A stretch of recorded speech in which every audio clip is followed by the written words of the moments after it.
እግዚአብሔር የተመሰገነ እግዚአብሔር ምሕረት እንደ ሰው አይደለምና እግዚአብሔር ምሕረቱ ፍቅሩ ባይለዋወጥ እሱ ዘላለማዊ አምላክ ነውና ስለሚወደን ስለሚያቆመን ድክመታችንን በጸጋው ስለሚሸፍን እንድናገለግለው ስለረዳን እግዚአብሔር ይመስገን።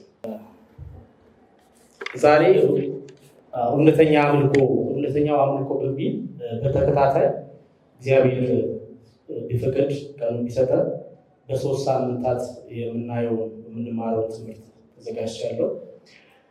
ዛሬ የሚመለከውን ማወቅ የሚል ንዑስ ርዕስ ይኖረዋል። በእውነተኛው አምልኮ ላይ እነዚህ የኛው እውነተኛ አምልኮ የሚለው ባለፈው ጊዜ ስለ ሳምራውያን አንስተን ከጌታችን ኢየሱስ ክርስቶስ ከሴቷ ሳምራዊቷ ሴት ጋር ያወራውን የተነጋገረውን ነገር ስናነሳ ስለ ትክክለኛው አምልኮ ምን ማለት እንደሆነ እንዳስረዳት አይደል ነበር። መነሻችን እሱ ነው። ነገር ግን ዛሬ የምናየው እውነተኛው አምልኮ የሚለውን ቃል ከሐዋርያት ሥራ ምዕራፍ 16 ላይ ያለውን ሀሳብ አንብበን ከዛ በኋላ ወደ ትምህርታችን እንሄዳለን እና ሁላችሁም መጽሐፍ ቅዱስ በተለያየ ፕላትፎርም ላይ ያዛችሁ መጽሐፍ ቅዱስ ሐዋርያት ሥራ ምዕራፍ 17 ከ16 ጀምሮ ያለውን እናነባለን። ጳውሎስ በአቴናውን ውስጥ ጠብቃቸው ሳለ ከተማይቱ ጣዖት በጣዖት የተሞላች መሆኗን በማየት መንፈሱ ተበሳጨበት። ስለዚህ በምኩራብ ሆኖ ከአይሁድና እግዚአብሔርን ከሚፈሩ ግሪኮች ጋር ደግሞ በገበያ ስፍራ ዕለት ዕለት ከሚያገኛቸው ሰዎች ጋር ይነጋገር ነበር። ከኤፌሶስና ከኢስጦይክ የፍልስፍና ወገን የሆኑትንም ወደ እርሱ መጥተው ይከራከሩት ነበር። አንዳንዶቹ ይህ ለፍላፊ ምን ለማለት ይፈልጋል ይሉ ነበር። ሌሎች ደግሞ ስለ ኢየሱስና ስለ ትንሣኤው የምስራች ሲሰብክ ሰምተው ስለ አዳዲስ ባዕዳን አማልክት የሚናገር ይመስላል አሉ። ይዘው አርዮስፋጎስ ወደተባለ ስፍራ በመውሰድ እንዲህ አሉት፣ አንተ የምታስተምረው የአዲስ ትምህርት ምን እንደሆነ ማወቅ ትፈቅዳለህ? ደግሞ በጆሮአችን የምታሰማን እንግዳ ነገር ስለሆነብን ምን ማለት እንደሆነ ማወቅ እንፈልጋለን። የአቴና ሰዎች በሙሉ እንደዚሁም በዚያ ያለው የውጭ ሰዎች ጊዜያቸውን የሚያሳልፉት ስለ አዳዲስ ነገሮች በማውራትና በመስማት እንጂ በሌላ ጉዳይ አልነበረም። ስለዚህ ጳውሎስ በአርዮስፋጎስ በሰበሰበው ሕዝብ መካከል ቆሞ እንዲህ አለ፣ የአቴና ሰዎች ሆይ በማናቸውም ረገድ በጣም ሃይማኖተኞች መሆናቸውን አያለሁ። እየተዘዋወሩ ሳለው የምታመልኳቸው ነገሮችን ስመለከት ለማይታወቅ አምላክ የሚል ጽሑፍ ያለበት አንድ መሠዊያ አይቻለሁና እንግዲህ ይህንን ሳታውቁ የምታመልኩትን እገልጽላችኋለሁ። ዓለምንና በውስጡ ያለውን ሁሉ የፈጠረ አምላክ እርሱ የሰማይና የምድር ጌታ ነው። ስለዚህ እርሱ የሰው እጅ በሠራው መቅደስ አይኖርም። እርሱ ለሰዎች ሁሉ ሕይወትና እስትንፋስ እንደዚሁም ሌላውን ነገር ሁሉ የሚሰጥ ስለሆነ የሚጎለው ነገር ባለመኖሩ በሰው እጅ አይገለገልም። የሰውን ዘር ሁሉ በአንድ ወገን ፈጥሮ በምድር ሁሉ ላይ እንዲኖሩ አደረገ። የዘመናቸውን ልክና የመኖሪያ ስፍራቸውን ዳርቻ ወሰነላቸው። ይኸውም ሰዎች እግዚአብሔርን ፈልገው ተመራምረው ምናልባት ያገኙት እንደሆነ ብሎ ነው። ይህም ቢሆን እርሱ ከእያንዳንዳቸው የራቀ ሆኖ አይደለም። የምንኖረውና የምንንቀሳቀሰው ያለነው በእርሱ ነውና፣ ከራሳችሁ ባለቅኔዎችም አንዳንዶቹ እንዳሉት እኛም ደግሞ ልጆች ነን። እንግዲህ የእግዚአብሔር ልጆች ከሆነን አምላክ በሰው ሙያና ጥበብ የተቀረጸውን ወርቅ ወይ ብር ወይ ድንጋይ ይመስላል ብለን ማሰብ አይገባል። ቀደም ሲልም እግዚአብሔር እንዲህ ያለውን አለማወቅ በትዕግስት አልፈዋል። አሁን ግን በየቦታው ያሉ ሰዎች ሁሉ ንስሐ እንዲገቡ ያዛል። በመረጠው ሰው አማካኝነት በዓለም ላይ በጽድቅ እንዲፈርድበት ቀን ወስኗልና እርሱንም ከሙታን በማስነሳቱ ለሰዎች ሁሉ ይህን አረጋግጠዋል። እነርሱም ስለ ሙታን ትንሣኤ በሰሙ ጊዜ አንዳንዶቹ አፌዙ፣ ሌሎቹ ግን ስለዚህ ጉዳይ ከአንተ ዳግመኛ ለመስማት እንፈልጋለን አሉት። በዚህ ጊዜ ጳውሎስ ከመካከላቸው ወጥቶ ሄደ። አንዳንዶች ሰዎች ግን ጳውሎስ ባለው በመስማማት ተከተሉት፣ አመኑ። ከእነዚህም ዲዮናስዮስ የተባለ የአፍራስዮስ ፍርድ ቤት አባል፣ ደማርስ የተባለ ሴትና ሌሎችም ሰዎች ነበሩ። እንጸልያለን። እግዚአብሔር አምላካችንና አባታችን እናመሰግናለን። አባታችን ስለሆንክ እግዚአብሔር ሆይ እናከብራለን። ጌታ ሆይ ስለ ምሕረት፣ ስለ ፍቅር፣ ስለማይለዋወጠው ማንነት ተመስገን። ያኖርከን ያቆየን፣ ይህንን ቀን የሰጠን ደግሞ ከሁሉ በላይ ያንተን ቃል እንድንከፋፈል እድልን ስለሰጠን እግዚአብሔር ስለማትለወጥብን ማንነታችንን አይተን መውደቅ መነሳታችንን አይተን ስለማትቀየር በምሕረት በጸጋ ስለምታገዘን ተመስገን። እግዚአብሔር ዛሬ ደግሞ የምንከፋፈለውን ቃል በልቦናችን እንዲያደርግ አንተ የሆነውን እውነተኛው ነገር እንዲገለጥልን አግዘን። እኔም ባሪያን ቃልን በምናገርበት ጊዜ ከአንተ የሆነውን ነገር ብቻ መናገር እንዲችል አግዘኝ በክርስቶስ ኢየሱስ። ስለ አምልኮና ስለ አምላክ ጉዳይ ስንነጋገር በምድራችን ላይ መቼም ምድራችን 7 አህጉራት አሏት። ከሰባቱ ጂኦግራፊ ስለተረሳ ብዙ የአሁን ጊዜ ሰዎች ልጆች ሳይ የ7 አህጉሮች ውስጥ 195 የሚሆኑ እውቅና ያላቸው ሀገሮች አሉ፣ የተመዘገቡ ሀገሮች። ከነዛ ውስጥ ወደ 7000 የሚጠጉ የተለያዩ ሰዎች 7000 የሚጠጋ ያለ ቋንቋ ይናገራሉ እና እነዛ በልዩ ልዩ ቋንቋ የሚኖሩ ሰዎች ወደ 4000 የሚሆን አማልክቶች አሏቸው። 4000 የሚሆን እምነቶች አሉ። የሰው ልጅ በምድር ላይ አሁን ያለው 8 ቢሊዮን 62 ሚሊዮን በላይ ነው። ከነዚህ ውስጥ 75 ከመቶ የሚሆነውን የሚይዙት 5 ሃይማኖቶች ናቸው። አንደኛው ሂንዱይዝም ነው፣ አንደኛው ቡዲዝም ነው፣ ሶስቱ አንዱ ክርስትና ነው፣ አንዱ አይሁድ ነው፣ አንዱ እስልምና ነው። ከነዚህ 75 ከመቶ ህዝብ ከሚያመልካቸው ውስጥ ሶስቱ የአብርሃም ሃይማኖቶች ተብሎ የሚጠሩት የአብርሃም ሃይማኖቶች የሚባሉት አይሁድ፣ ክርስትናና እስልምና ነው። ምክንያቱም እነዚህ እምነቶች አብርሃም ከእግዚአብሔር ጋር ከገባው ቃል ኪዳን የተነሳ እምነታቸው መሰረት ያደረገ በመሆኑ የአብርሃም ሃይማኖት የሚባሉት በነዛኞቹ በአራት ሺዎቹ ቢሆን እንደገና በነዚህ በአምስቱም በሶስቱ ሃይማኖቶች ውስጥ እግዚአብሔርን ወይም ደግሞ ሌሎች አምላክ ናቸው ብለው የሚያስባቸውን አማልክት የሚያመልኩባቸው የተለያየ የአምልኮ ስርዓቶች አላቸው። በጸሎት ሊሆን ይችላል፣ ቃሉን እንደዚህ በማንበብ ሊሆን ይችላል፣ በቅዳሴ ሊሆን ይችላል፣ በመስገድ ሊሆን ይችላል። አንዳንዶች ደግሞ ወጣ ባለ ሁኔታ ራሳቸውን በመብላት ሊሆን ይችላል፣ ምግብ ባለመብላት ሰውነታቸውን በማድከም፣ አንዳንዶቹ በማሰቃየት በእግራቸው ተንበርክከው በመግረፍም ጭምር ለአምላክ የሚገባ መስዋዕትነት ነው ወይም አምልኮ ነው ብለው ሰዎች እንደዛ በሆነ ሁኔታ አምላካቸውን ያመልካሉ። ወደ ክርስትና ስንመጣ ተመሳሳይ ነው። ክርስትና ነው ሃይማኖቱ ተብሎ በአንድ መጽሐፍ ቅዱስ መሰረት ባደረጉ እምነቶች በእኛ በምናውቃቸው እንኳን በካቶሊክ በኦርቶዶክስ እና ወንጌላውያን በሚባሉት የእምነት ዘውጎች ውስጥ እንኳን ሰዎች አምልኮ የሚያደርጉበት መንገድ ይለያያል። እንደዚህ የተለያዩ ቅድም ያላቸው አይነት የአምልኮ ስርዓቶች ያሏቸው አሉ። እንደውም በአንዳንድ ሃይማኖቶች ውስጥ ቤተክርስቲያናትም ሆነው የአምልኮ ስርዓታቸው ከደህንነት ወይም ደግሞ ከመዳን ጉዳይ ጋር የሚያያዝ ሃይማኖትን ወይም እምነትን የሚያራምዱ ቤተ እምነቶች አሉ። እንደው ዝም ብለን አጥበን እንኳን እንደዚህ አምተን ጥበብ አድርገን ስንይዘውና ወደ ወንጌላውያን እንኳን ብናመጣው ነገሩ ጉራባ ነው። አምልኮ የምንለው ሀሳብ ወንጌላውያን በሚባሉ ቤተክርስቲያኖች ወደ ኢትዮጵያ ደግሞ ስናመጣው ይይዛል። አሁን ያው ወንጌላውያን የሚባሉ ተጨንቋል። ካውንስል ውስጥ ገብቶ የለ እንደዚህ ካውንስል ውስጥ ያሉት በራሳቸው የማይስማሙ ነገር ግን ለመስማማት አንድ ካውንስል ውስጥ ያሉ በእነሱ ደግሞ የባሰ ነው። እንደው አሁን ቅድም ካልኳችሁ የራስን መቅጣት ተንበርክኮ በባዶ ከሚሄድ ወይም ራስን ማስራብ እና ሰውነትን ማሰቃየት እግዚአብሔርን ከአምልኮ ጋር እያያዛል ከምንለው በከፋ ሁኔታ የአንዳንዶች የአምልኮ ስርዓት በወንጌላዊ ውስጥ ያሉት ደግሞ በጣም የተቀላቀለ ሆኖ ከዚህ ከባህል አምልኮ ጋር የተቀላቀሉ እናገኘዋለን። በኢትዮጵያ ውስጥ በራሱ ዘመን አመጣሽ ሆኑ ከዚህ ከምዕራብ አፍሪካና ከአንዳንድ የአውሮፓ ሀገሮች የገቡ አስተሳሰቦች ገብተው አምልኮ የምንለውን ነገር ቤተክርስቲያኑ ያለውን ነገር እጅጉን ቀይተውታል።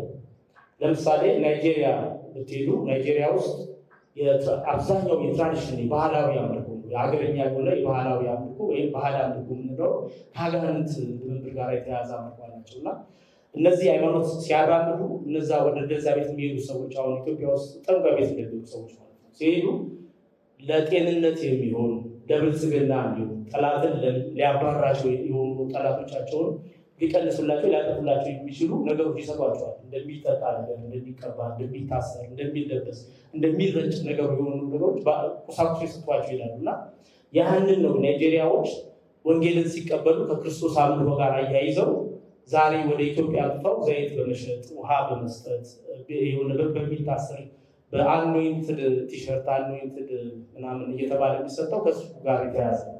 እንደውም አንዳንዱ የአምልኮ ስርዓት የሰው ልጅ አእምሮ እንኳን ሊቀበለው የማይችለው ከሰውነት በታች የወረደ ሁላ ሌሎች እንኳን ሊቀበሉት በማይችሉ ሁኔታ እጅግ የዘቀጠና በጣም ኢሰብአዊ የሆነ የአምልኮ ልምምዶች በቤተክርስቲያን ውስጥ ገብተዋል እና እነዚህ ነገሮች እየተለመዱ መጥተዋል እና ይሄ ዘመናችን ነው። ጌታችን ኢየሱስ ክርስቶስ በነበረበት ጊዜ ሳምራዊቷን ሴት ሲያገኛት በዛ በያዕቆብ ጉድጓድ የጠየቀችው ነበር። ባለፈው ጊዜ አብረን ያየ ነው። እናንተ በኢየሩሳሌም ነው ወደ አምላክ የሚሰገደው ትላላችሁ፣ እኛ ደግሞ በገሪዛን ተራራ ነው የሚሰገደው እንላለን ሲል ኢየሱስ የመለሳት መልስ አለ። እሱን አንብበን የአምልኮ መሰረቱ ጌታ ኢየሱስ ክርስቶስ በዛን ቀን የተናገረው ንግግር ላይ ተመሰረተ ነው እና እውነተኛው አምልኮ ምንድን ነው ብለን ስናይ ይህንን የጌታ ኢየሱስ ክርስቶስ ይዛቅ የተናገረውን ነገር እሱን ፈታተን በደንብ አብራርተን ከሌሎች የመጽሐፍ ቅዱስ ክፍሎች ጋር ይዘን አምልኮ ምንድነው የሚለውን ነገር ነው በሶስት ሳምንታት የምናየው። ምንድነው ያላት? ኢየሱስም እንደዚህ ያላት፣ አንቺ ሴት እመኚኝ፣ በዚህ ተራራ ወይም በኢየሩሳሌም ለአብ የማትሰግዱበት ቀን ይመጣል። እናንተ ለማታውቁት ትሰግዳላችሁ፣ እኛ መዳን ከአይሁድ ነውና ለምናውቀው እንሰግዳለን። ነገር ግን በእውነት የሚሰግዱ ለአብ በመንፈስና በእውነት የሚሰግዱበት ጊዜ ይመጣል፣ አሁንም ሆነዋል። አብ ሊሰግዱለት እንደነዚህ ያሉትን ይሻልና ብሎ ይመልስላል። ስለዚህ ጌታችን ኢየሱስ ክርስቶስ በዛን ጊዜ የሚሰገድበት ጊዜ ነው በኢየሩሳሌም ነው ለሚሉት ብቻ ሳይሆን ዛሬም ድረስ እኛ መጽሐፍ ቅዱስን ተቀብለናል፣ እግዚአብሔር አምላክን ነው የምናመልከው የሚሉ ሰዎች እግዚአብሔር የሚቀበለው አምልኮ የትኛው ነው የሚለውን ነገር የማያዳግም የመጨረሻ ነው። ከዚህ የተሻለ ለእግዚአብሔር አምልኮ እንዴት መስጠት እንደሚገባ የተቀመጠ ቃል ይህንን የሚደግፍ ቃል መስጠት የለም። ዘግቶታል። ይህንን ዘግቶታል። በነገራችን ላይ ጌታችን ኢየሱስ ክርስቶስ ወደ ምድር ከመጣ በኋላ ያለው የትኛውም ትምህርቶች የኢየሱስ ክርስቶስ የትኛውም ወንጌላት ላይ የተጻፉት ትምህርቶች በሙሉ የምስራቾች ናቸው፣ መልካም ዜናዎች ናቸው። ጌታችን ኢየሱስ ክርስቶስ ወደ ምድር መምጣት ለዓለም ሁሉ መልካም ዜና ነው። ትምህርቶቹ በሙሉ የምስራቾች ናቸው፣ የመዳን መንገዶች ናቸው። በኃጢአት የጎበጠውን ሰው ቀና የሚያደርጉ ናቸው። ከኃጢአት የተነሳ የዘላለም ሞት የተፈረደበትን ሰው የዘላለም ሕይወት የሚሰጥ የሕይወት ቃል ነው። በዚህ በዓለማችን በኑሮ ግሳንግስ የተጫነን ሰዎች ሸክም የሚያራግፍ ቃል ነው የኢየሱስ ክርስቶስ ቃል፣ የትኛውም ትምህርት ማለት ነው። ስለ አምልኮ የተናገረውን ከዚህ ጋር አብረን እናያይዘው። ጌታችን ኢየሱስ ክርስቶስ ሲመጣ እኛ ገና ላይ ሲወለድ የምንጠቅሰው አንድ ቃል አለ ኢሳይያስ ውስጥ ያለ በትንቢት ሲነገር በጨለማ የሚኖሩት ታላቅ ብርሃን አየ፣ በሞት ጥላ መካከል ላሉትም ብርሃን ወጣላቸው ተብሎ በትንቢት የተናገሩ ስለ ክርስቶስ ኢየሱስ መምጣት ሲነገር እንዴት ኢየሱስ ክርስቶስ መምጣት ሰዎችን ከጨለማ ወደ ብርሃን የሚያወጣ እንደሆነ አስቀድሞ ሲተነብይ የመጣ ቀን እነዛ መላእክቶች ለእረኞችን ቢያገኟቸው ጊዜ ለዓለም ሁሉ የሚሆን የምስራች እነግራቸዋለሁ ሲሉ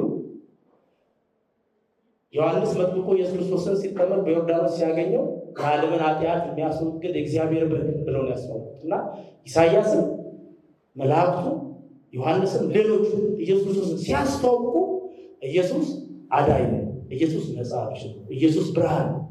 ስለዚህ አምልኮን በተመለከተ ቀድሞ ከነበረው የእግዚአብሔር አምልኮ ወደ ተሻለ አምልኮ እግዚአብሔርን በቀላሉ ወደምናገኝበት እግዚአብሔርን መቅረብ ወደምንችልበት ድፍረት ልናገኝበት ወደምንችልበት አምልኮ ነው የሚያሻግረን የኢየሱስ ክርስቶስ ትምህርት። ኢየሱስ እስራኤል አምላክ አባታችን ብለው የሚጠሩት ማለት ነው። አባታችን አብርሃም ነው። አብርሃም ነው። እግዚአብሔር ግን አምላካቸው ነው። ኢየሱስ ክርስቶስ አምላኬ አምላካችሁ፣ አባቴ አባታችሁ ብሎ እግዚአብሔር አምላክን አባት አድርጎልናል። እኛ እግዚአብሔርን ስናመልክ አባት ነው ብለን ስንጸልይ ጸሎት ሲያስተምረን አባታችን ሆይ ብላችሁ ጸልዩ ብሎ ነው የጀመረው። የኢየሱስ ክርስቶስ መምጣት የኢየሱስ ሞትና ትንሣኤ ከእግዚአብሔር ጋር ያለውን የአምልኮ መንገድ ከፍቶ አዛምዶ የአባትና የልጅ ቅርበት አድርጎታል። ስለዚህ ከእግዚአብሔር ጋር ያለን ግንኙነት በአባትና በልጅ እንደው በምድራዊ አባት ካለው የተሻለ ነው ብሎ በተለያዩ ምሳሌዎች በማምጣት እግዚአብሔር የአምልኮ በአባትና በልጅ ባለ ግንኙነት ውስጥ አስቀምጦልናል። ስለዚህ አምልኮ ጌታችን ኢየሱስ ክርስቶስ ሲያመጣው ከአባት ጋር ያለ ግንኙነትን ያህል የቀለለ አድርጎታል። ያን የከበደውን በኃጢአት ምክንያት የተዘጋውን በር ክርስቶስ ኢየሱስ አንስቶታል። ስለዚህ ስለ አምልኮ ስንነጋገር ክርስቶስ ኢየሱስ ስለ አምልኮ ሲናገር ያስቀመጠውን ነገር ስናወራ ሁሉ ጊዜ ለእኛ እንደ በረከት ነው የምናወራው፣ እንደ መዳን መንገድ፣ እንደተደረገልን ነገር፣ እንደ ክፍያ ወይም እንደሰጠን ጸጋ ነው የምንቆጥረው። ከዚህ አንጻር ነው እንድንረዳ የሚያስፈልገው የአምልኮ እና ጌታችን ኢየሱስ ክርስቶስ አምልኮ በተመለከተ ለሳምራዊት ሲነግራት ሶስት ዋና ዋና ነገሮች ነግሯታል። የመጀመሪያው አምልኮ የሚገባው እውነተኛውን አምላክና የሚፈልገውን ነገር ከማወቅ ይጀምራል። አምልኮ መጀመሪያ የሚመለከውን ከማወቅ ይጀምራል። ሳምራዊት ምንድን ያለ እናንተ የማታውቁትን ታመልካላችሁ፣ እኛ ግን መዳን ከኃይሉ ስለሆነ የምናውቀው ነው የምናመልከው።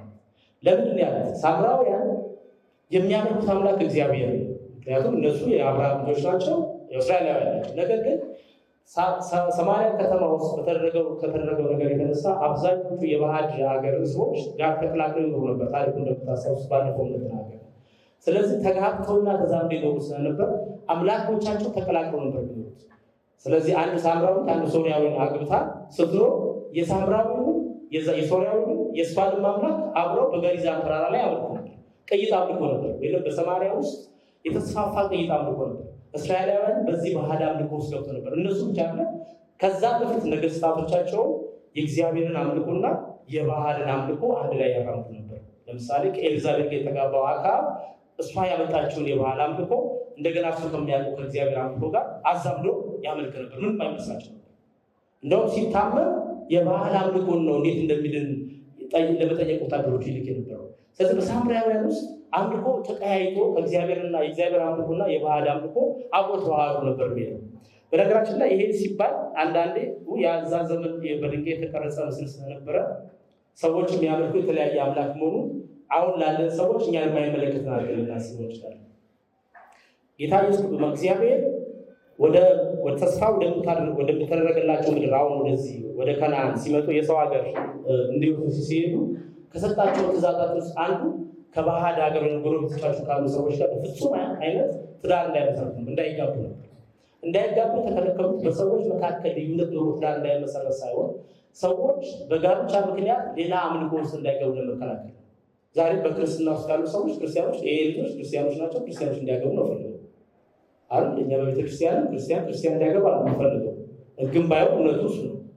ምን የምናደርግበት ምክንያት ሰዎች ካላመነ ጋር መኖር ስለማይችሉ ክርስቶስን ሸርሽሮ መስሉበት ስለሚችል ይሄ ግልጽ ነው። አንዳንድ ጊዜ ሰዎች ጓደኛ ሲይዙ እንደዚህ ቦይፍሬንድ ገርልፍሬንድ አይነት ጨዋታ ውስጥ ሲገቡ ነገ ተለየ ወዲያ ግድ የለም ክርስቲያን ይሆናል ብለው ያስባል። ቶታል ነው። በክርስትና ውስጥ ሰው ትዳር የሚባል ነገር ውስጥ ሲገባ ከማያምን ጋር የማይጋባው ከእምነት የተነሳ ነው። ሌላውን እምነቱ እንዳይሸርሽበት ነው። ዞሮ ዞሮ የሰዎች አምላክ እግዚአብሔርን ለማምለክ በተለማመዱ ቁጥር ሌሎች አማልክቶች ያለውን ነገር በቀላሉ በጋብቻ በዝምድና በጓደኝነትም በዛመዱ ቁጥር እግዚአብሔርን የአማራጭ አምላክ አድርጎ የማስቀመጥ ሁኔታ ስለነበር ነው የማታውቁትን አምላክ እናንተ ታምልክላችሁ ያለው ማለት ነው።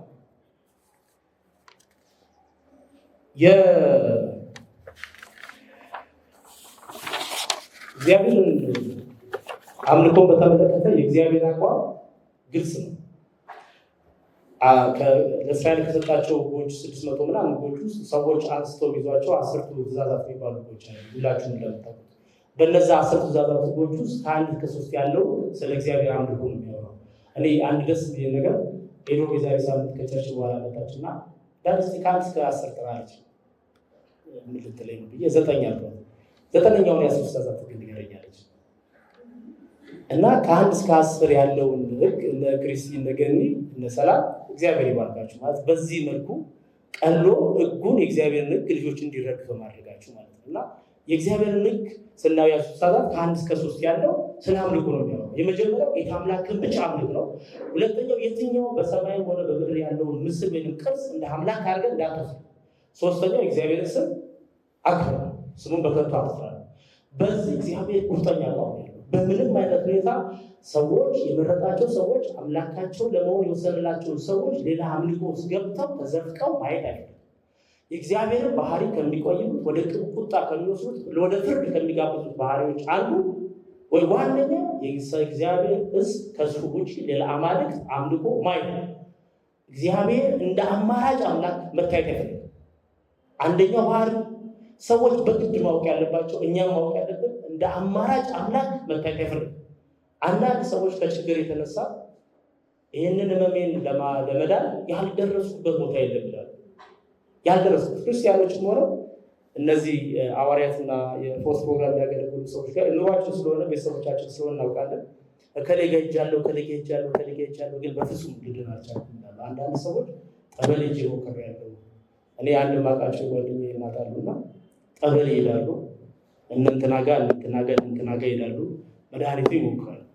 እና እግዚአብሔር እንደ አንድ አማራጭ ለመዳን ያው ያላችሁ የመማት የሕክምና ልምድ እንደ አንድ አማራጭ ለመቆጠር የሚችል አምላክ አይደለም። አንደኛ እግዚአብሔር ተፈጥሮ ማነው ባህሪው አምልኮን በተመለከተ እንደ አማራጭ ይሄኛው ሲጎድል ይሄኛው የሚሞላ ተደርጎ የሚወሰድ አምላክ አይደለም።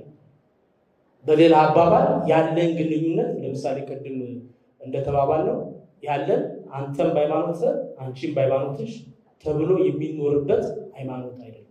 ይሄ ስትሪክት እግዚአብሔር እጅግ ከሚጸየፈው ውስጥ አማራጭ አምላክ ያኛውም ትክክል ሊሆን ይችላል ይሄኛውም ትክክል ሊሆን ይችላል የሚባል አምላክ አይደለም።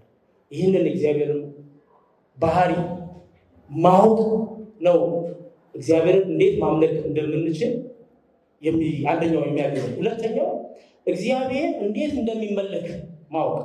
አምልኮ በተመለከተ ምንም አማራጭ አይደለም። ከሐኪም ልንመርጥ እንችላለን፣ ከመድኃኒት ልንመርጥ እንችላለን፣ ግን ከአምላክ መምረጥ አንችልም። ሁለተኛው እንዴት እንደሚመለክ ማወቅ። ብዙ ጊዜ አምልኮ በነገራችን ላይ ይሄ ውሸተኛ አምልኮ ነው ይሄ እውነተኛ አምልኮ ነው የሚባል ነገር የለም። የምናደርገው ነገር አምልኮ ስለሆነ ለምሳሌ አንድ ሰው እየዘለለ ነው የዘመረው፣ አንድ ሰው እየጮኸ ነው የዘመረው፣ እየጸለየ ወይም እዚህ ጋር ነው የሚጸልየው፣ እዛ ጋር ነው የሚጸልየው። በድርጊት የሚያደርገው ወይ በአካል የተገለጠው ነገር ይሄ ትክክለኛ አምልኮ ነው ያኛው ትክክለኛ አምልኮ ነው ብለን ጀጅ ማድረግ አንችልም። ሲጀመር ጀጅ ማድረግ የሚችለው አምልኮ ተመላኪ ነው፣ ራሱ ተመላኪ ነው፣ እግዚአብሔር ነው። ሰዎች እንዴት አድርገው ማምለክ እንዳለባቸው የሚቀበል እንኳን አምላክ እንኳን እግዚአብሔር ሰው እንኳን የሚወደውንና የሚጠላውን ነገር የሚያውቀው ራሱ ነው። አንዳንድ ጊዜ ሰዎች እኛ የምንወደውን ነገር ሁሉ ሰዎች የሚወዱ ይመስላል፣ እኛ የምንጠላውን ሁሉ ሰዎች የሚጠሉ ይመስላል። አንዳንዴ እኔ የምወደውን ምግብ ሰዎች የሚወዱት ይመስል ጊዜ አለ ብዙ ጊዜና ያንን ነገር አለመውደዱ የሚገርማችሁ ሰው የለም። እናንተ ከምትወዱት ነገር የተነሳ ይህ ነገር አልወድም ሲል እንዴት አትወድም የምትሉት ነገር አለና ሰውን ለማስደሰት ባህሪው ማወቅ ያስፈልጋል። የሚወደውን የሚጠላውን የሚጸየፈውን ደስ የሚለውን ነገር ማድረግ ሰውየው ደስ የሚለው ሰፈልግ እንኳን አላውቅም ማለት ነው። ያንን የሚያውቀው ሰውየው እኛ አለ ብዙ ጊዜ የምንጣለው ከሰው ጋር የሚያውቅልሃለሁ ስለምንል ነው። ሰዎችን እኛ አውቅልሃለሁ ይህንን ግባ በዚህ ግባ በዚህ ጋር የተናገር የማትናገር ይህን ብላ ይህን ጠጣ ስለምን ሰዎች ጋር መነጋገር መቃረባቸው አድና ስልሳቸዎች እግዚአብሔር እንደዛ እግዚአብሔር ምን አይነት አምልኮ እንደሚፈልግ ራሱ የተናገረ ነገር ግን ሰዎች በራሳቸው ፍላጎት አምላክ የሚፈልገው አምልኮ እንዲህ አይነት ነው ብሎ ስለሚያስቡ ያንን እያደረጉ ይቀጥላሉ። ሳምራውያን ሚስ ያደረጉት እሱ እግዚአብሔር የሚፈልገው አምልኮ በገሪዛን ተራራ ላይ የሚያደርጉት እንቅስቃሴ ነው የሚመስላቸው። ስለዚህ ያንን ይዘው መሄድ እግዚአብሔር ደስ የሚያሰኛቸው ስለሚመስላቸው የሚከራከሩ ብዙ ሰዎችም አምልኮ ማለት ሰዎች ደስ ሲላቸው ወይም በጣም ሲደሰቱ የሚመጣው ስሜት አድርገው ስለሚያስቡ። በነገራችን ላይ መዝሙር ወይም ጸሎት የምናደርገው እግዚአብሔርን ደስ ለማሰኘት ወይም ደግሞ እኛ ተደስተን እግዚአብሔርን የሆነ ነገር ለመባረክ ከእግዚአብሔር ማንነት የተነሳ በውስጣችን ያለው የእግዚአብሔር ፍቅር አውጥተን የምንገልጽበት መንገድ ነው። በውስጣችን እግዚአብሔርን ማወቅ እግዚአብሔርን መረዳት የእግዚአብሔር ፍቅር ካልገባ የምናቀርበው ነገር እኛ ደስ ያለን ከውጭ የመጣ ነገር ከሆነ ያ አምልኮ ነው ብለን መናገር አንችልም። አምልኮ መጀመሪያ ከውስጥ ይመጣ ነገር ነው። በኋላ ላይ በእውነት እና በመንፈስ ማምለክ ማለት እንደሆነ ስለምናይ የበለጠ እናድርግ።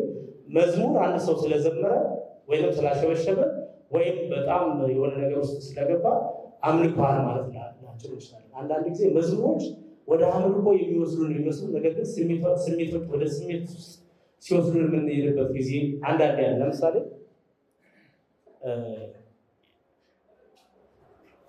የሰርግ ዘፈን ሰምታችሁ ታውቃላችሁ? ብዙ ሰዎች የሰርግ ዘፈን ሲሰሙ ያላገቡ የማግባት ስሜት ይመጣባቸዋል ወይም በማግባት ስሜት ውስጥ ሆናል አይደል? ይሄ የተለመደ ነው። አሁን ስለ ዘፈን ስላወራሁ አይደለም፣ ግን የብዙ ሰዎች ሀሳብ ስለሆነ ነው። የሰርግ ዘፈን ብዙ ጊዜ የምንሰማው በሰርግ ስነ ስርዓት ላይ ስለሆነ ያንን የሰርግ ስነ ስርዓት ነው አእምሯችን ላይ የሚያስቀምጠው። ስለዚህ በየትኛውም ቦታ ሰርግ ዘፈን ስንሰማ የማግባት ስሜት ውስጣችን የማግባት ስሜት ያለን እንዲመስል ይሄ ትዝታ ነው። ድሮ የምንሰማቸው የነበሩ ድሮ በሆነ ቦታ ላይ በነበረ መነቃቃት የምንሰማቸው መዝሙሮች ነገሮች ካለፉ በኋላ በእግረ መንገድ ስንሰማቸው የሚሰሙን ስሜቶች ትዝታዎች ናቸው፣ አምልኮዎች ነው። እኔ እንዴት አንደርስታንድ አድርጋችሁ እንደሆነ አላውቅም። እነዛ ትዝታዎች ናቸው፣ አምልኮዎች አሉ። የሆነ ካሳለፍነው ነገር የተነሳ ዘፈን፣ ሙዚቃ እና ሽታ በአብዛኛው አልፎ ያጅል ከብዙ ጊዜ በኋላ የሆነ ጠረን የሆነ ቦታ ስታገኙት የሆነ የነበረችበት ቦታ ያስታውሳችኋል። የሆነ ሙዚቃ ከሆነ ጊዜ በኋላ ስትሰሙት ያኔ የነበራችሁበት ስሜት ያመጣል። ያ ስሜት ነው ትዝታ ነው፣ አምልኮ አለ። ምናልባት አንዳንዴ የሆነ ስንሰማ አይ በዚህ ጊዜ ምናምን ምንላት እቺ ትዝታ ስሜት ነች። አምልኮ ግን አሁን ባለን ሁኔታ እግዚአብሔርን በመረዳት ውስጥ ሆነን እግዚአብሔርን በታላቅነቱ በቅድስና በኃያልነቱ ሲገባ ከዛ መግባት የተነሳ ከውስጣችን የሚወጣው ስሜት ነው። አንተ ታላቅ ነህ፣ አንተ ቅዱስ ነህ፣ አንተ አዳኝ ነህ፣ አንተ ፍቅር ነህ፣ አንተ ምሕረት ነህ ብለን የምናወጣው ስሜት ነው። ያ በመዝሙር ሊገለጽ ይችላል፣ በጩኸት ሊገለጽ ይችላል፣ በማንኛውም መንገድ ሊገለጽ ይችላል። ያቺ ግን ከውስጥ የምትወጣ ስሜት ነች። ከውጭ የሚወጣ በማንኛውም መንገድ የሚያነቃቃ ከሆነ እሱ ስሜት ነው። የአምልኮ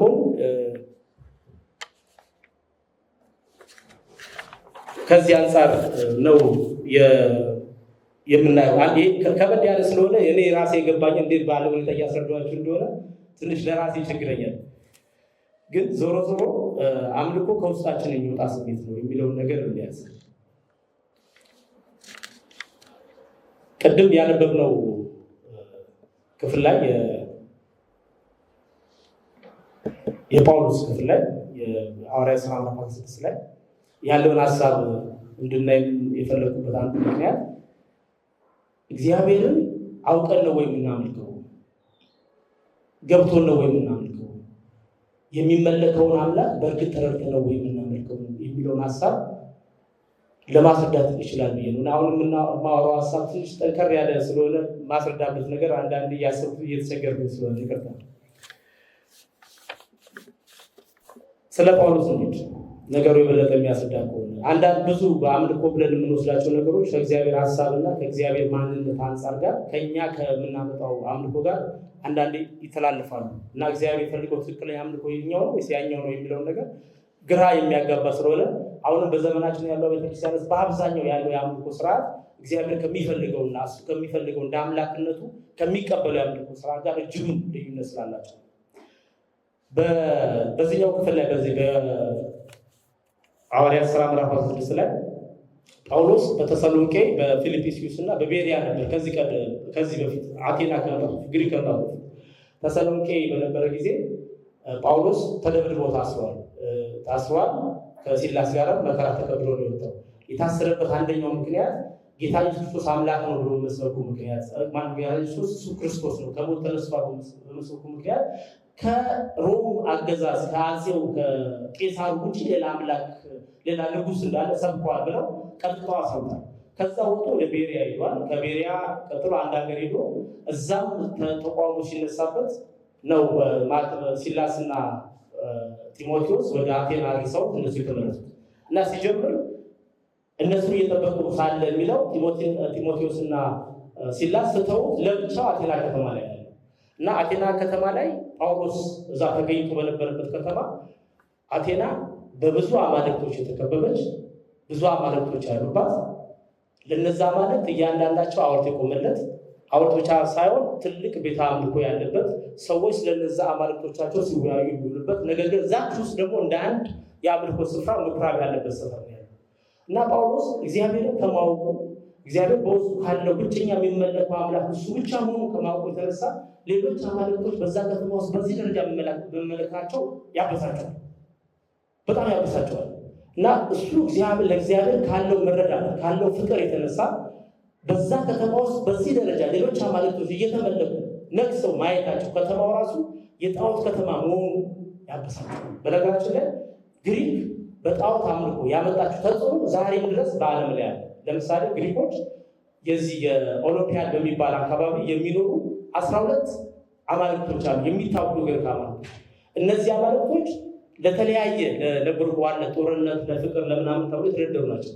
ዛሬም ድረስ እነዚህ አማልክቶች እየተመለኩ ባይሆኑ በሰዎች ጭንቅላቶች ውስጥ ግን አሉ። አሁን የተለመዱ እናንተ የምታውቋቸው ስሞች የነዛ አማልክቶች ስሞች ናቸው። ለምሳሌ ከነዛ 12ቶች ውስጥ አፍሮዳይት ይባላል።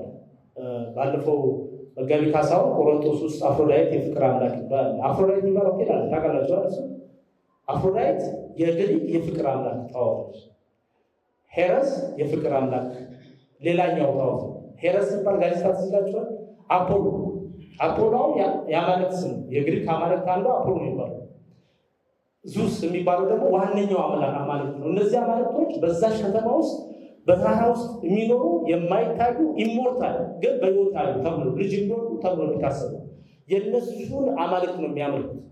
ከነሱ አማልክት ውጪ ያለ አማልክት ወይም ደግሞ እነሱ ከሚያስቡት ባዕድ አማልክት ውጪ ደግሞ ከመጣ የሚዳኙበት ቦታ አላቸው እና ጳውሎስ በዛ መካከል ነው ያለው እና የተዘዋወረ ያህል ያንን ሁሉ አማልክት ያህል ይበሳጫል። ሄዶ በምኩራብ ከሰዎች ጋር ይነጋገራል።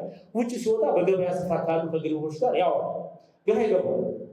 አንድ ቀን ሲያወራ ግን ከኢቆስና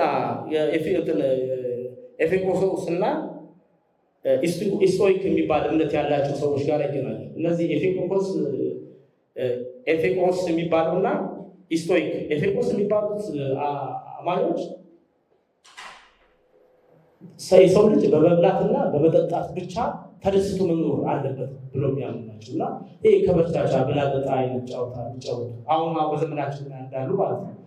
የሆነ አንድ የማስታወቂያ ሰዎች እኛ ጋር ሲመጡ ነገ እንደሌለ አድርገን ነው የምናዛምነው ይላል። ልክ ነገ እንደሌለ አድርገው የሚኖሩ የአምላክ ኢንተርፌራንስ ወይም የአምላክ መኖር የማይቀበሉ ሰዎች ናቸው። ኢስቶይክ ደግሞ ከዛ በተቃራኒ ሰው በራሱ በፕሪንሲፕሉ መኖርና ከተፈጥሮ ጋር ተስማምቶ በደግነት መኖር አለበት የሚያምኑ አማኞች ናቸው እና እነዚህ ሰዎች ያገኙታል። ከእነሱ ጋር ሲነጋገር አዩትና የምታወራው ነገር እንግዳ ነገር ነው፣ እንደውም ሌላ አምላክ ሌላ ባህል ነገር እየተናገርክ ነው ብለው ይዘው ወደ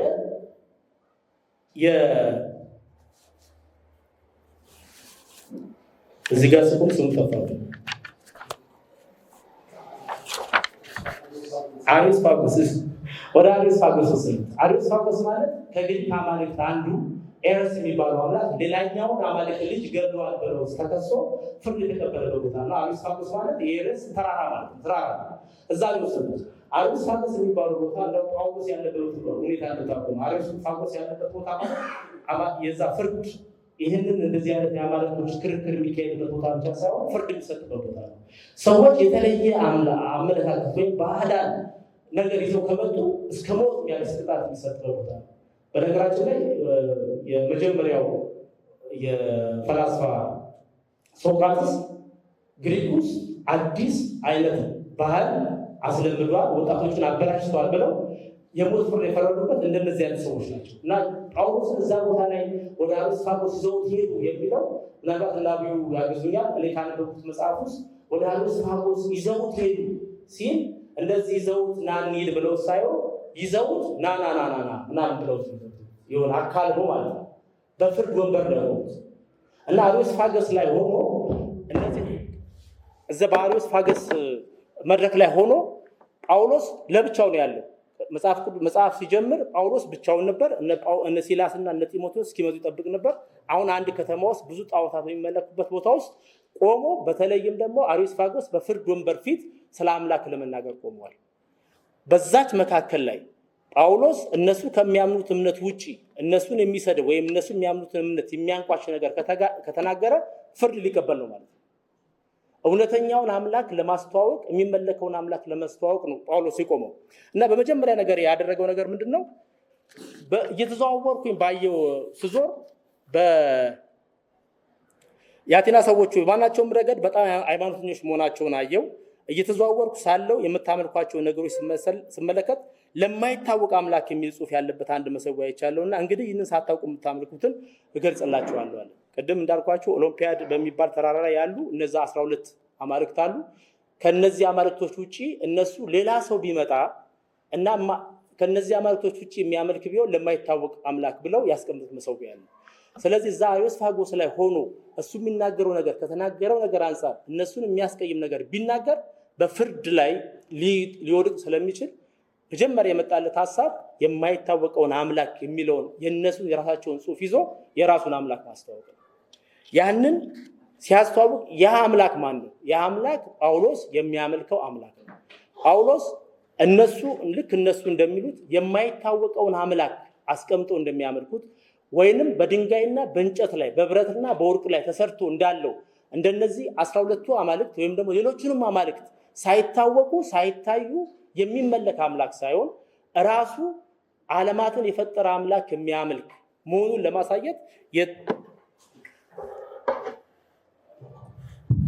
የተጠቀመው እነሱ ራሳቸው በጻፉት መጽሐፍ ነው፣ በጽሁፍ ላይ ነው ማለት ነው። እና የመጀመሪያ ያነሳላቸው ሐሳብ ዓለምና ውስጡ ያለው ሁሉ የፈጠረ አምላክ እርሱ የሰማይና የምድር ጌታ ነው። ከዚህም እርሱ የሰው ልጅ በሰራው መቅደስ አይኖርም። አሁን እቺ ሐሳብ እግዚአብሔር ዓለምን የፈጠረ ሰማይና የምድር ጌታ ነው፣ የሰው ልጅ በሰራው መቅደስ አይኖርም ማለት በዛ በአቴና ባለው ቴምፕል ውስጥ ባሉ አማልክቶች እንዳሉት አማልክቶች ቴምፕል ውስጥ ተቀምጦ የሚመለክ አምላክ አይደለም ማለት የትኛው እነሱ አናውቀውም ያሉት አምላክ። ሁለተኛ የሰውን ዘር ሁሉ በአንድ ወገን ፈጥሮ በምድር ላይ እንዲኖሩ አደረገ። የዘመናቸው ልክና የመኖሪያ ስፍራቸው ዳርቻ ወሰነላቸው። ይኸውም ሰዎች እግዚአብሔርን ፈልገው ተመራምረው ምናልባት ያገኙ እንደሆነ ሆነ ብሎ ነው። ይህም ቢሆን ከእያንዳንዳቸው የራቀው ነው አይደለም፣ የምንኖረውና የምንንቀሳቀሰው ያለው በእርሱ ነውና ከራሳችሁም ባለቅኔዎች አንዳንዶቹ እንዳሉት እኛም ደግሞ ልጆቹ ነን። እንግዲህ እግዚአብሔር ልጆች ከሆንን አምላክ በሰው ሙያና ጥበብ የተቀረጸውን ወርቅ ወይም ብር ወይም ድንጋይ ምሳሌ ብለን አናስብም። የጳውሎስ አንደኛው ሐሳብ የማይታወቀው አምላክ አንደኛ ሰማይና ምድር የፈጠረ ስለሆነ ምንም ነገር የቸገረው ስላሌለ እናንተ በምታስቀምጡት ቴምፕል አይኖርም።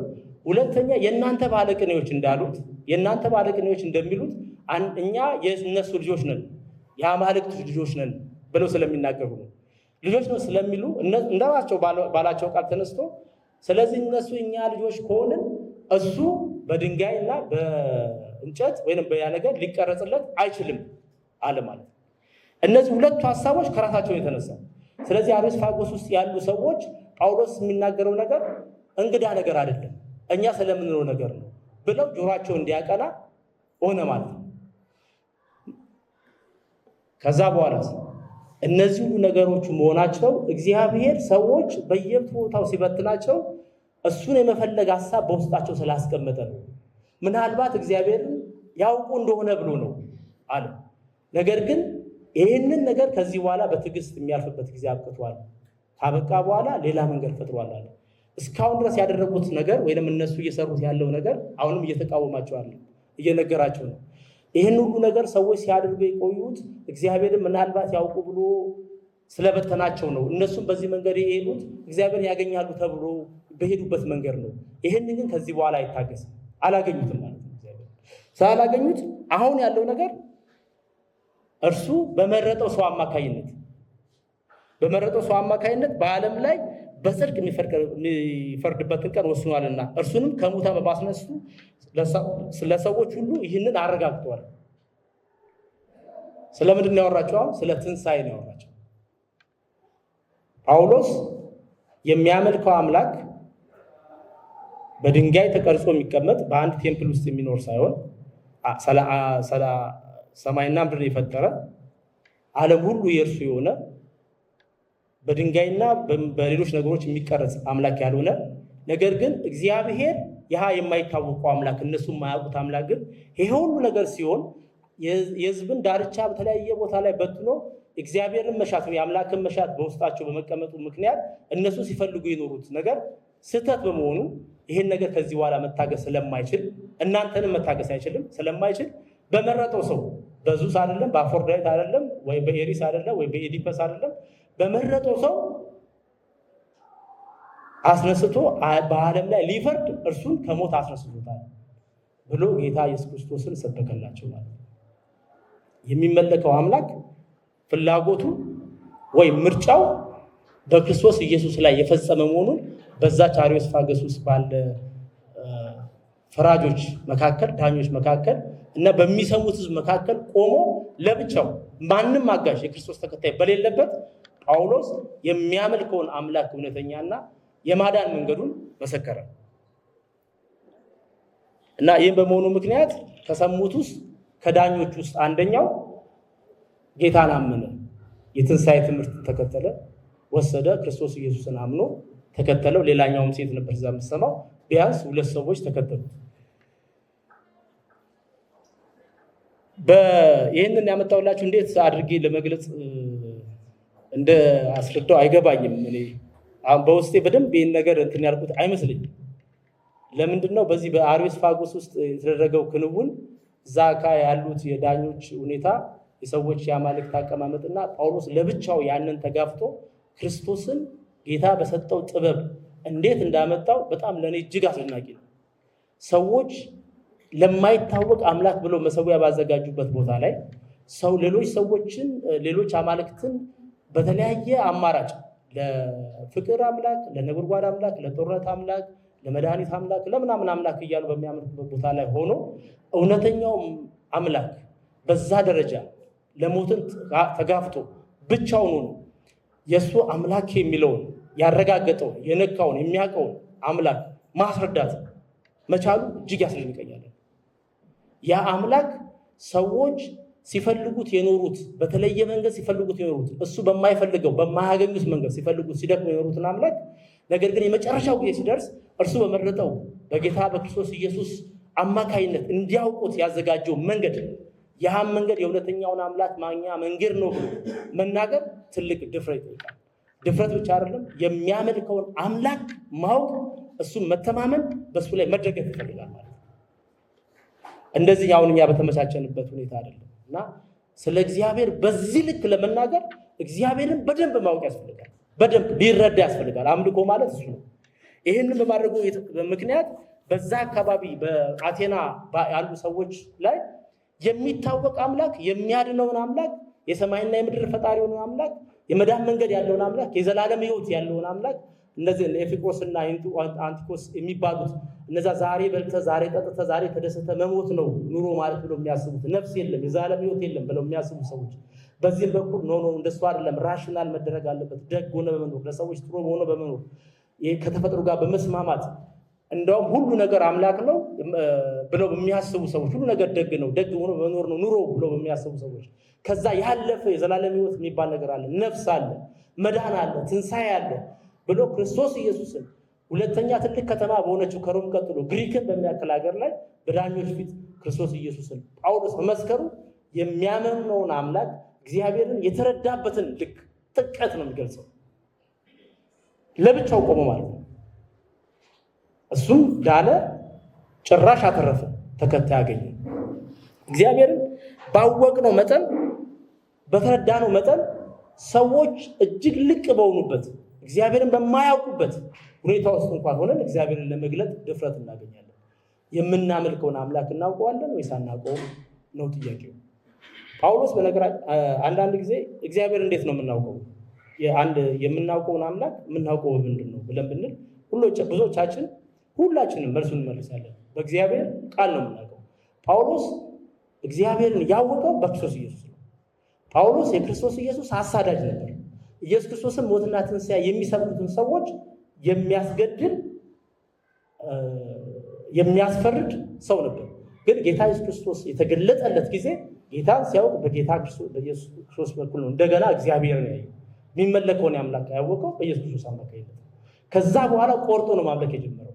እንደ ጳውሎስ ካልገባን፣ እግዚአብሔር ካልተገለጠልን፣ ኢየሱስ የእውነት ካልገባን የምናመልከው አምላክ ለማይታወቀው አምላክ ነው የምናመልከው። ወይንም የምናመልከው አምላክ እውነት ነው ወይስ ትክክል ነው ወይስ ትክክል አይደለም የሚለው የሚለየው በእግዚአብሔር ባወቅነው ልክ በምናደርገው አምልኮ ነው ምላሽ ነው። በነገራችን ላይ አምልኮ ማለት ሰው ለተገለጠና ላወቀው እውነተኛው አምላክ ለእግዚአብሔር ካለው ፍቅርና መርዳት የተነሳ በክርስቶስ ኢየሱስ በኩል በመንፈስ የሚያቀርበው ትክክለኛ ምላሽ ነው። አምልኮ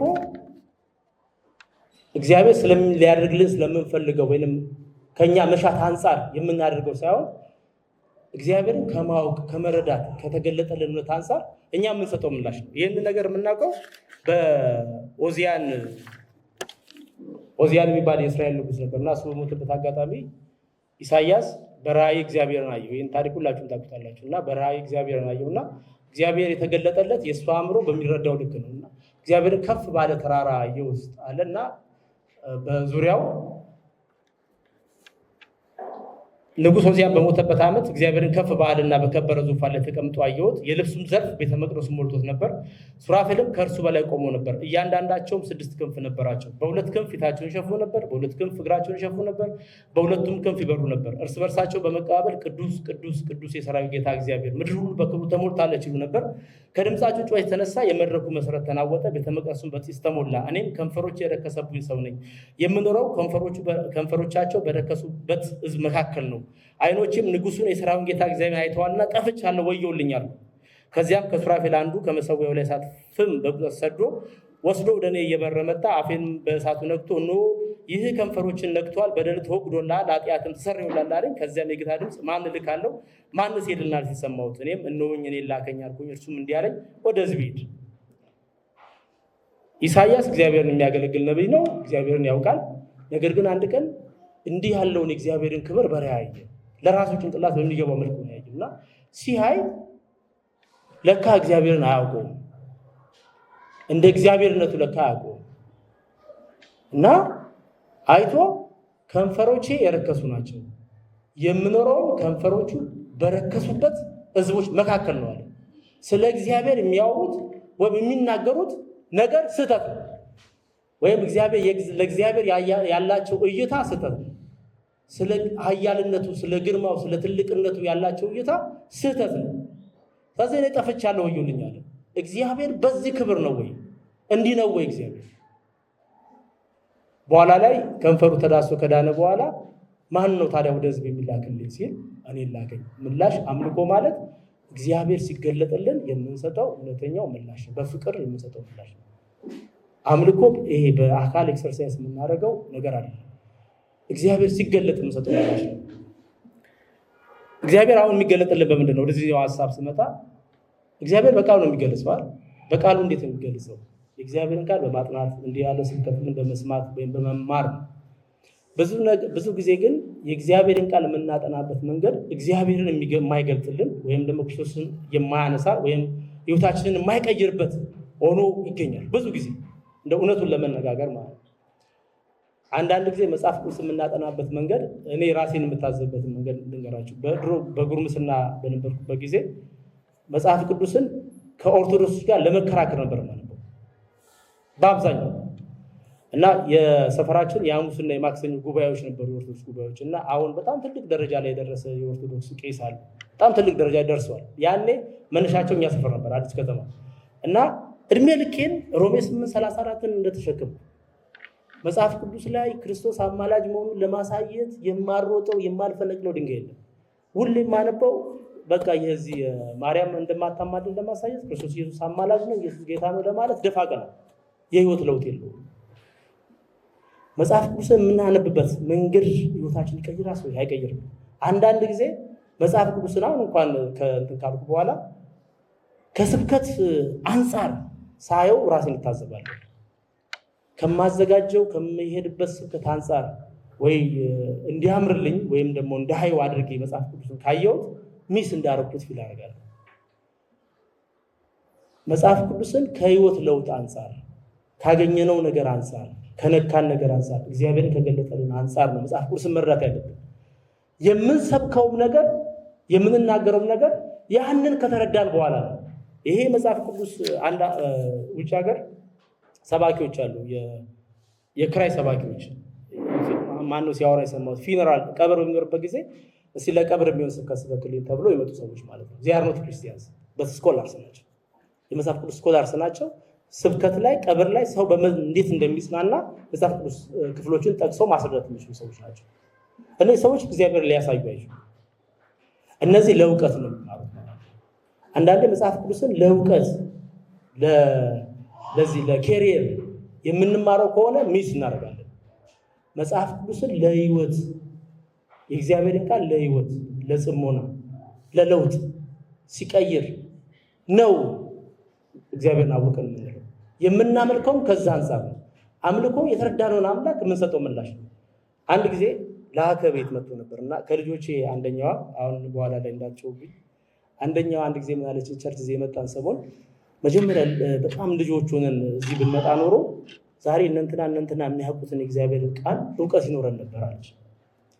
ከዛን ይቆጨኝ እውነት ነው ይህን እዛ በሚጠረመስበትና በእንትን በሚልበት ቤተክርስቲያን ከሚዞሩ እኔ ያኔ ነቅቼ ባመጣቸው ኖሮ እውነትም በዚህ ይሁን ነበር አልኩኝ። እና እቺ ቁጭት አለች። አንድ ቀን ለአከ ቤት መጣ።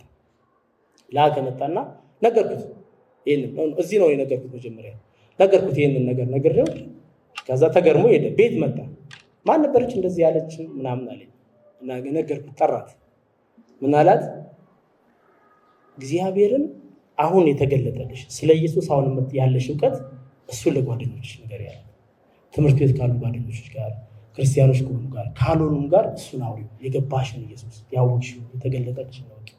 ከዛ ሌላው ነገር የሚመጣ ነገር ክርስቶስን ማወቅ ማለት የገባን የተገለጠልን ህይወታችንን የቀየረውን ነገር ነው ሰው ሊቀየር የሚችለው እንጂ እዚህ ጋር ቁጭ ብለን የምናውቀው ዕውቀት አይደለም የምናመልከው። ለዛ ነው ጳውሎስ የሚያመልከው ነገር ከሁሉ በላይ ስለሆነ የተገለጠለት ነገር ከሁሉ በላይ ስለሆነ ሌሎች አማልክት ሲያይ እንኳን ይበሳጫል፣ ሪያክት ያደርጋል፣ አይችልም፣ ሬዚስት ያደርጋል።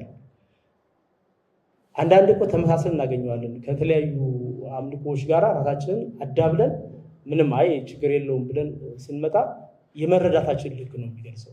የጳውሎስ የመረዳት ልክ ግን ያወቀውን ያበሳጨውን በሌሎች ሲደፈር አምላክነት ያየውን መሞት ቢኖር መሰቃየት ቢኖር ቆሞ የሚሰብክ ሰው ነው። የጳውሎስ የመጨረሻ ዕልሙ ሮም መስበክ ነው። ይሄን ታውቃላችሁ። ሮም ላይ ያ ዋና የሚፈራው ኢየሱስን ክርስቶስ ነው ተብሎ እንዳይሰበክ እንቅፋት የሆነው የቄሳር ቄሳርነት ነው። ቄሳሩ መስበክ ነው የፈለገው። የጳውሎስ የመጨረሻው ዓላማ የሚንቀጠቀጡለት ሰው መስበክ ነውና ከዚህም በኋላ ያሉትን ከጳውሎስም ውጭ ያሉ ሰዎችን ሲገባቸው ለምሳሌ ዮሐንስ በፍጥሞ ደሴት ታስሮ በነበረበት ጊዜ ክርስቶስ ኢየሱስ ሲያየው አብሮት በወጣና በገባበት ደረጃ ያኛው የሚገደለው የሚደበደበው የሚተፋበት የሚሰቀለው ክርስቶስ አይደለም ያየው፣ በክብሩ ነው ያየው። ያ ያየውን ክብር ሲያይ ተደፋ። ከዛ በኋላ ነው ለነዛ ሰባቱ ቤተክርስቲያናት መልእክት ሲኖረው ለማድረስ ምክንያቱም የሚያደርሰው እነዛ ሰባቱ ቤተክርስቲያናት የሚፈሩት ወይ የሆነው ነገር ካየው ከክርስቶስ ክብር የተነሳ ምንም ማለት እንደሆነ ስለገባው ያንን ራእይ የጻፈው መልእክቱን ያሳልፈው በዛ ነው። ክርስቶስ ሲገለጥ ወዲያው ሪያክት ስናደርግ ነው አምልኮ ማለት እንጂ አምልኮ ይሄ በመዝሙር ይገለጻል፣ በጸሎት ይገለጻል፣ እንዲህ ባለ ህብረት ይገለጻል። ግን ይሄ የሚገለጸው እግዚአብሔርን በማወቅ ላይ ካልተመሰረተ እንተላለፋለን ከእግዚአብሔር ጋር። እግዚአብሔር የሚፈልገውን አምልኮ ላናደርግ እንችላለን። የምናመልከው እግዚአብሔር ትልቅ ስለሆነ ነው። ትልቅ ነው ከምንለው በላይ ትልቅ ስለሆነ፣ ቅዱስ ነው ከምንለው በላይ ቅዱስ ስለሆነ፣ መሐሪ ነው ከምንለው በላይ መሐሪ ስለሆነ ይሄ ነገር ሲገባን በውስጣችን ስንረዳ የምናመልከውን አምላክ ስናውቅ ሰበብ ሁላ እናበዛም። አንዳንድ ጊዜ ሰዎች ሰማሉ፣ እኔን ጨምሮ እኔም አለሁበት እዛ ውስጥ ቤተክርስቲያን የማንመጣበት አምልኮ ፕሮግራም ላይ የማንገኝበት ብዙ ሰበቦች አሉ። መጋቢዎች መጥተው ስላልጎበኙ ሰበባችን ሊሆን ይችላል። ቤተክርስቲያኑ ስለራቀን ሰበባችን ሊሆን ይችላል። ብዙ ሰበቦች ይኖራሉ። እነዚህ ሁሉ ሰበቦች እግዚአብሔርን ከማወቅ ጋር ግን ስናስተያያቸው ምንም ናቸው። ጳውሎስ የቆመበት መሬት ክርስቶስን የሰበከበት መሬት የሚያስገድል ነው። በዛ ክበብ ውስጥ በአማልክት መካከል አማልክት የምንመለክበት ከነሱ ውጭ ባዕድ ነገር ከመጣ ሊገደልበት በሚችልበት መካከል ያለምንም ምክንያት ጳውሎስ ቆመዋል። የሚያመልከው ከነዚህ ሁሉ አማልክት በላይ እንደሆነ ስለሚያምን ማለት ነው ስለገባው እና እግዚአብሔርን ለማምለክ የምናመጣቸው ማናቸውም ነገሮች እግዚአብሔርን የምናውቅበትን ልክ ነው የሚገልጸው። እግዚአብሔርን ባወቅነው መልኩ ነው የምናመልከው፣ በገባ መልኩ ነው የምናመልከው፣ ያለ ሰበብ ያለ ምንም እንቅፋት። እግዚአብሔር ደግሞ ባወቅነው መልኩ እንድናመልከው ምንም አይነት ችግሮች እንኳን ቢኖሩ በዛ ቦታ ላይ በጸጋው ያቆመናል። እግዚአብሔር ይመስገን።